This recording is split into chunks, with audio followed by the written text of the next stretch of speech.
I'm going to start recording just so that we have this for later and we can upload it online. But again, welcome and thank you for attending our March Heart Health webinar that is hosted by the Iowa Heart Foundation, a nonprofit that has existed for over 30 years, that was started by the original physicians at the Iowa Heart Center before they were bought by Mercy.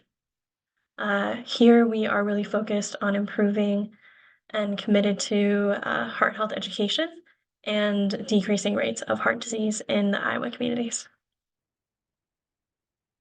Okay, I am going to pass it over to Diane, who is our wonderful nutritionist and dietitian from the Iowa Heart Center. Hello, everybody, and thanks for joining. As she said, I'm a dietitian with the Iowa Heart Center. I work in our prevention and wellness clinic, and we really focus with our folks on Mediterranean style eating. So that's what I thought we could review today. So if we look at, you can advance, at what the American College of Cardiology recommends, along with the Heart Association.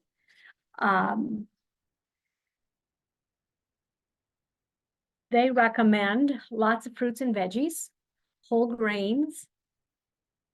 Dairy products should be low fat.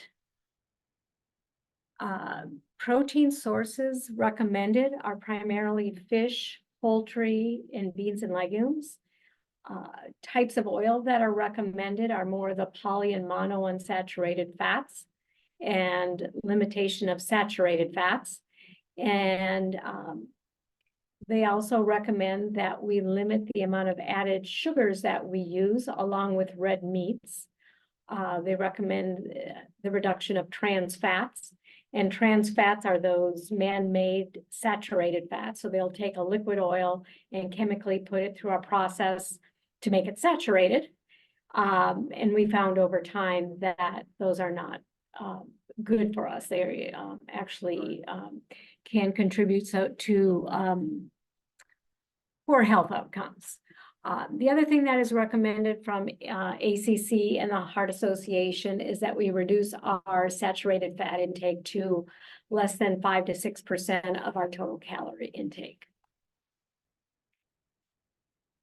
And then if we look at just specifically at lowering blood pressure, the guidelines are the same, really, as far as eating lots of fruits and veggies, low-fat meats, and all of those items.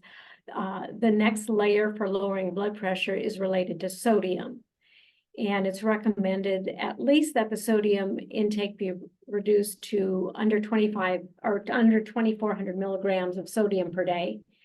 If additional blood pressure lowering is recommended or advised, we would drop the sodium intake to 1,500 milligrams per day. And if blood pressure still is in control, then we would go all the way down to 1,000 milligrams per day. A diet that is attributed to managing blood pressure is called the DASH diet, or the dietary approaches to stop hypertension. The DASH diet and the Mediterranean diet are very similar. The DASH diet just has a little bit more focus on high blood pressure and the sodium intake. So we can go ahead and look at the Mediterranean diet, and there are 9 points on this overview. The more of these that you change in your diet, the lower your risk of developing or having heart events. That's not to say if you don't do all 9 of them, you won't have any benefit. It's just the more you do, the better. So let's start with the vegetables. So we recommend a good 2 to 3 cups of veggies a day. The key here is lots of variety. Doesn't matter if they're cooked or raw. They could be a frozen pack of broccoli, cauliflower, or mixed veggies. It could be oven roasted, or it could be grilled. You can even use low sodium canned. but the focus here is really to get the volume of those veggies. What if you don't like veggies? I would say start where you are now and just add more. Maybe you need to camouflage them in something or make them into soups or stews, or you could mince mushrooms and mix them in with ground beef or ground turkey to make a taco meat so that you're getting less meat and more vegetables, but you're not seeing them. So any way you can incorporate more veggies, the better. Next on the list is legumes. So it's recommended that we have 2 cups of things like black beans, cannelli beans, garbanzo beans, hummus, 2 cups of those items every week. The intent here is really to get more of our protein from plants and less from especially land animals. So again, anywhere you can incorporate them is great, whether again, it be a soup or a stew, or whether you throw them on a salad or you do something like a hummus and veggies, but any way you can get them into your diet more frequently is recommended.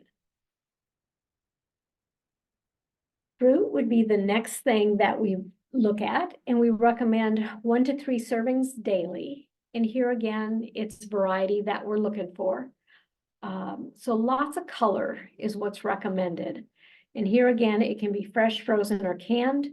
If they're frozen or canned, again, for fruits, we look at the added sugar. So we don't want them in syrup.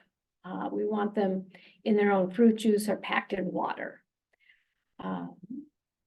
Veggie or fruits can serve as a source of sweetness. So if you have a sweet tooth, sometimes fruit can help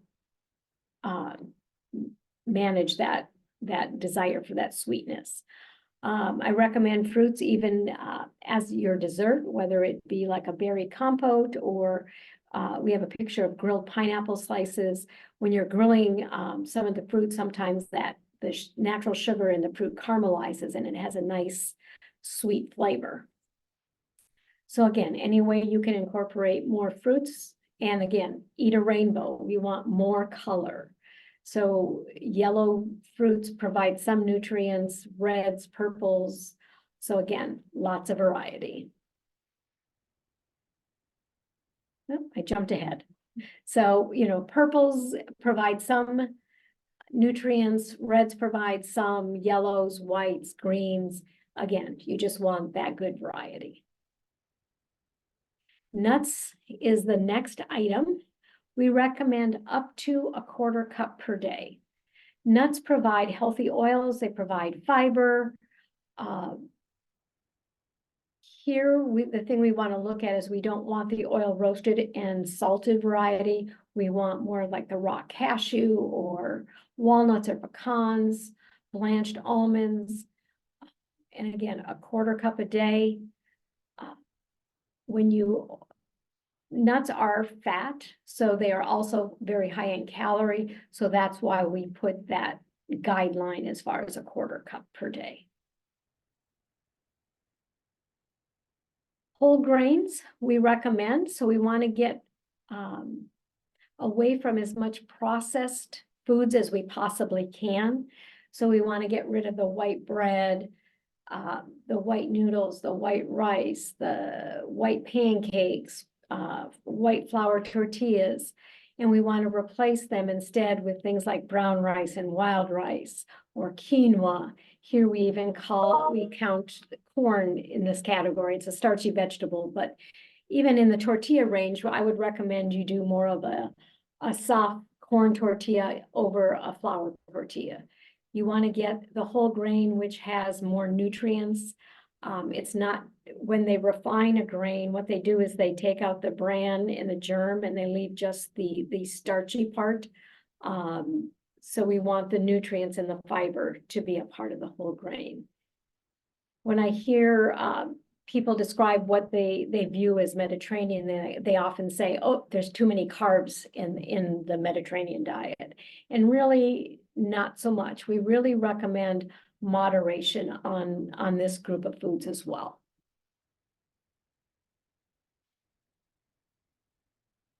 Fats and oils.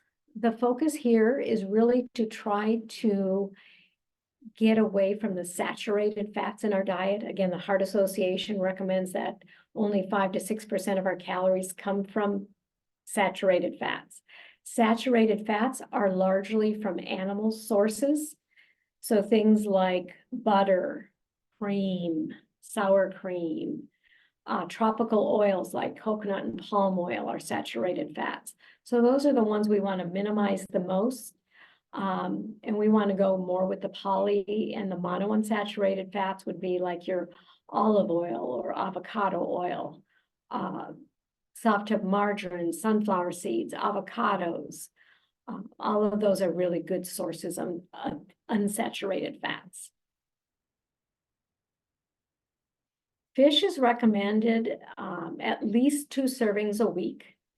Here again, we're pushing for about 4 ounces as a portion, kind of like a deck of cards. It could be grilled, it could be baked, even like a canned tuna with that's reduced sodium is good.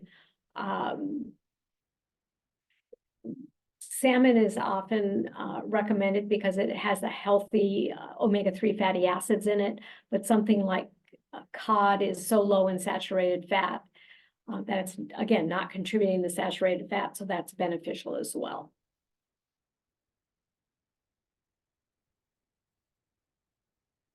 And with fish, if you don't like fish and you're not going to eat fish, then, you know, maybe that's one of those points that you don't quite get to 2 servings a week. But if you're right now not eating fish and you get it in once a month, that's a positive change. Meats, I kind of put these all into the category of land animals. So pork, chicken, beef, all kind of fit in this category. The key is that they're very lean and well trimmed. So we're saying with red meat, go more towards loin or round as opposed to the rib, like the ribeye or the prime rib. Those are fattier cuts. We say to really try to steer clear of those or eat them as infrequently as you can. Any fat that you can see, trim away, pull away the skin off the chicken. There's also an example of a kebab. That's a nice way of I say diluting down the meat, so to speak. So you're eating smaller portions of meat and you're incorporating more veggies. Dairy, we say about 1 serving a day. And the focus here is that you want to go more towards the fermented variety of dairy. So it's more like your Greek yogurt or your kefir or aged cheeses. And about 8 ounces would be considered a portion. Here you do have to watch out for that you're not getting a lot of added sugar. So sometimes the yogurts and even milk, I've come across a lot of people who drink chocolate milk that is loaded with added sugar. So you just want to double check that the added sugars aren't extremely high in some of the dairy products. Alcohol, the recommendation for women is 0 to 1 drink per day, and for men, it's 0 to 2. The focus is on the 0, and the 2 is the high end of normal. And here again, we want to look at portion size. Portion size on wine is a 4 to 5 ounce glass, a 12-ounce beer, or ounce and a half of hard liquor. Here too is, let's say you only have alcohol on the weekends, we still want to cap it out at 2. You don't get to make up for the 8 or 10 you didn't have earlier in the week. And here too with the alcohol, if you know you are a social drinker, sometimes incorporating water in between drinks helps, or, also watch with the alcohol is what you're mixing in with the alcohol. So something like a rum and Coke, you have the sugar in the Coke, that's also a problem. So you kind of have to think about the whole item that you're consuming. So again, the Heart Association also focuses on added fats or added sugars. They want us to minimize added sugars as much as we possibly can. There is a guideline for men and for women. So for women, we recommend under 25 grams of added sugars per day, or about 6 teaspoons. For men, it's a little bit higher. It's at 36 grams, or the equivalence of about 9 teaspoons. So where you get added sugars, you might want to think about the types of things that you consume. Do you have a sweet tooth? Do you do cookies, cakes, danishes, donuts, ice cream, frozen yogurt, sherbet, popsicles, candy, jams, jellies, honey, molasses, lemonade, sweet tea, granola bars, granola, commercial smoothies, energy drinks, sports replacement drinks like the Gatorade, the regular Gatorade has a lot of sugar, or pop is the other one. Just as an example, a 12-ounce can of Coke or Pepsi or Mountain Dew has about 36 grams of sugar in it, just as a reference. So think about what you are doing and, can you trim back? So again, think about what your diet looks like. What does your eating pattern look like? Generally, I kind of look at folks that come into the office and I see that portions might be too large, or people might have a sweet tooth, that they're doing a lot of sugar, or they're eating a lot of processed food, so their salt or their sodium intake is pretty high, or they're having their veggies, but they're, dumping a half a bottle of salad dressing, so they're getting too much fat. Or is it about grazing and snacking throughout the day or into the evening? Or, eating out. When you're eating out away from home, you have less control. So that's when we tend to pack in a few extra calories, or more of those processed items that also then have the higher sodium contents. It seems that our society is sort of an on-the-go society, and when we're busy and we keep going and we don't do the planning, that's usually when the veggies and the fruits fall off and the junk food sneaks back in. And then just being very, typically when we overeat or we don't go according to plan, we're going off of mindlessness. We're really not thinking, we're just doing. And so we're not building the nutrition in. And then on the flip side, as a general rule, we're typically low on veggies, low on fruit, low on lean protein. I see this especially in women. We're either over consumers or under consumers. So we just want some protein, whether it's animal or plant protein, but we do want that protein there. We just don't want the fatty protein. Often too is we don't always get our exercise in. We don't usually, the key to success, if you ask me, for all of this, whether it's the eating or the movement goals, is planning ahead, is really thinking about your day, what foods are going to fit, what are your meals looking like, what are your snacks looking like, and making sure you have the food in your home, and just being very mindful about what you're doing.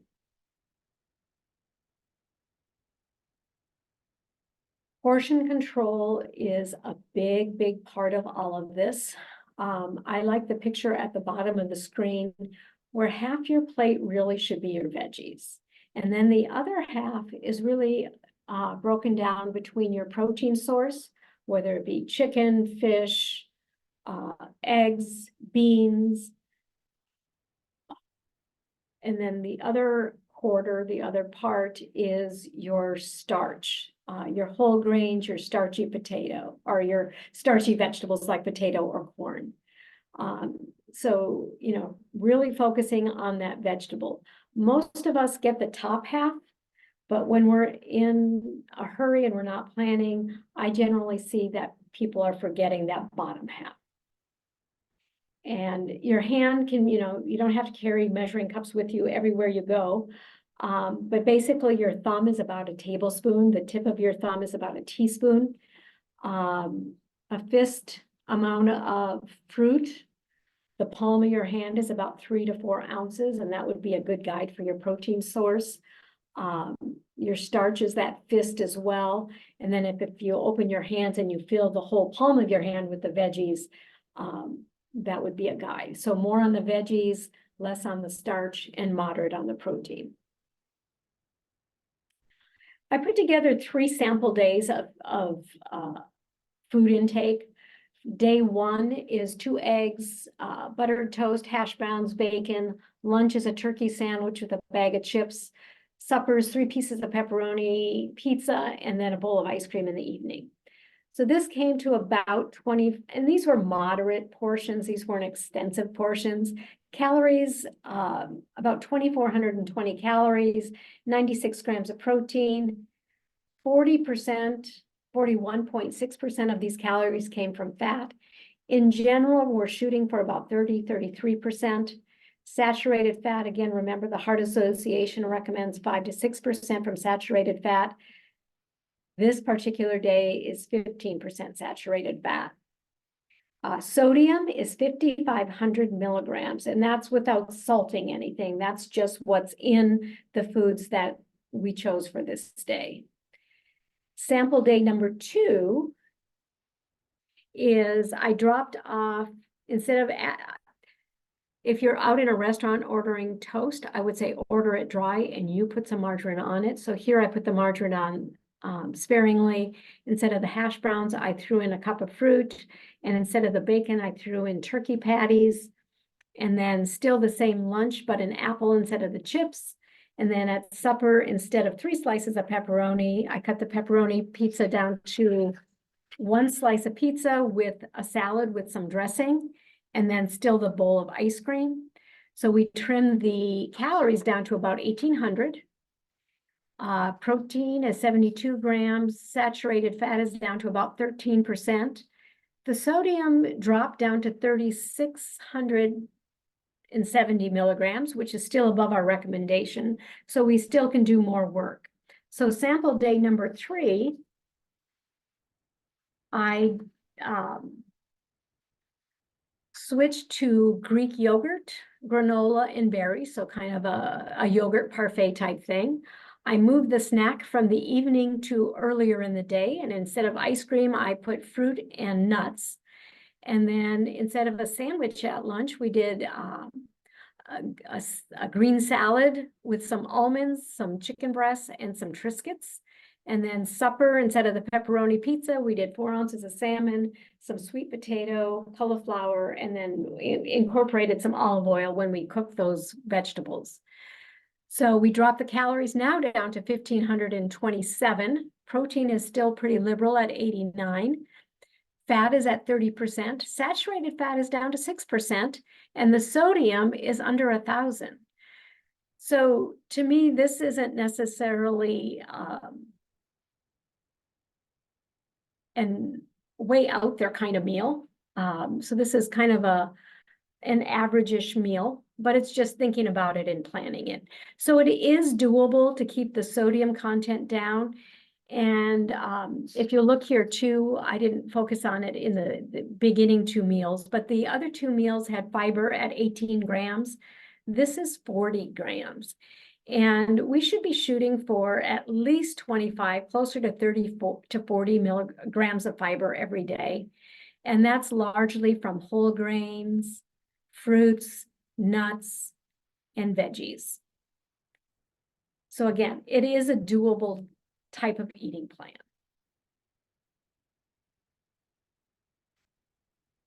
So it's good to know the what to do, but the next part is the harder part. And this is what I would challenge you to is what can you do in the next couple weeks, the next couple months? You don't have to do it all at once. You know, if it's portion sizes, are you normally someone who just You fill your plate and then you have seconds, or you eat off of your spouse's plate, or you finish what's in the pan. You maybe only eat once a day, so I would challenge you to eat 2 to 3 meals a day. Some folks don't eat veggies every day, so I would challenge you to eat maybe 1 vegetable every day. Maybe you're not having 2 to 3 cups, but some is better than none. And then, are you someone who does a lot of mindless type of eating? If you're eating while you're on your computer, or you're eating while you're watching a movie, or you're eating while you're driving, you never really pay attention to what you're eating. We just kind of shovel it in. So I would say try not to do that kind of mindless eating. Evening snacking is something I really discourage. If you're a dessert person, maybe it means cutting it in half, or if you're a pop drinker, maybe it means cutting it in half, having more water. And I'm a real big proponent of recording your food intake. And most of it is really for awareness. You can use a phone app, or you can do it in a notebook, but once you kind of write it down and register it, it makes you think about what you're putting in. So those are just some suggestions of changes you can make. Same thing with exercise. What can you do? I often hear it hurts to do it, or I don't have time, or I'm too tired. But think about what you can do. We all have 10 minutes that we can devote to exercise. We can find 10 minutes in our day to do something. So I would say start off with 10 minutes. Typically, if you go for a 10-minute walk, or you do something for 10 minutes, you tend to stay out there longer. If you have joint problems, maybe it means doing chair exercises, or you just stand and do leg lifts. Anything that you can really incorporate some movement is what we're looking for.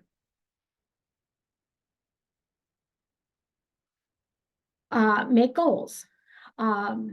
Be very specific, measurable, use those SMART goals. Saying I want to lose 100 pounds in a month isn't realistic. I would be very specific about what behaviors you want to do to achieve that. Or I want my cholesterol to drop by 30%. What things can you do in your eating pattern or your activity pattern that will help you get there? And again, you don't have to do it all at once. We've come up with our habits over the course of many years, and it may take us a while to undo some of the not so healthy ones. I would suggest looking at 1 or 2 nutrition or food related goals and 1 activity goal, and then assess periodically how you're doing. If you're doing well, maybe you add in another goal. If you're not doing so well, maybe you want to look at that and break it down a little bit further, or maybe work on something else first.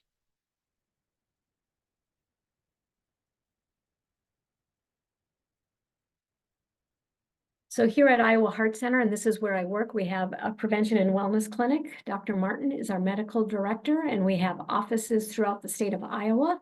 I am the dietitian, and I work with the folks here at the West University office on a one-to-one basis with folks.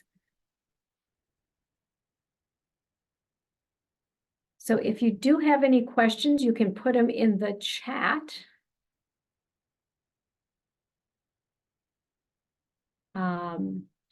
Otherwise, I thank you for being a part of this.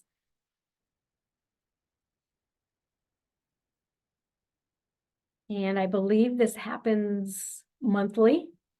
And I will be back, I believe, in May, talking more about nutrition again.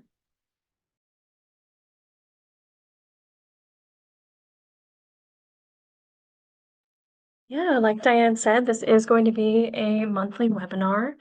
Next month is going to be about cardiac rehab. We're still finalizing the date there, but you go to next slide. Yeah, so we have a few upcoming webinars specifically with Diane. Our first upcoming one is going to be on hypertension and sodium, kind of how those connect, what you can do in your diet to reduce your sodium, reduce your hypertension. That will be on May 17th at the same time as today's, from 12 to about 12:30, 12:45 Central Time. And then our next upcoming one with Diane will be July 19th. We'll be talking about hydration and energy drinks. And again, that will be at the same time. And then after that, we will have her on September 20th to kind of go over knowing your numbers a little bit more, what that means in terms of nutrition and also kind of the science behind that. Yeah, well, thank you so much for attending. If you'd like any more information on heart health, nutrition, please visit the Iowa Heart Foundation website or follow us on our Facebook, Instagram, Twitter, LinkedIn at the Iowa Heart Foundation. Yeah, if there's any questions, we're more than happy to stick around and try and answer them. If not, feel free to hop off.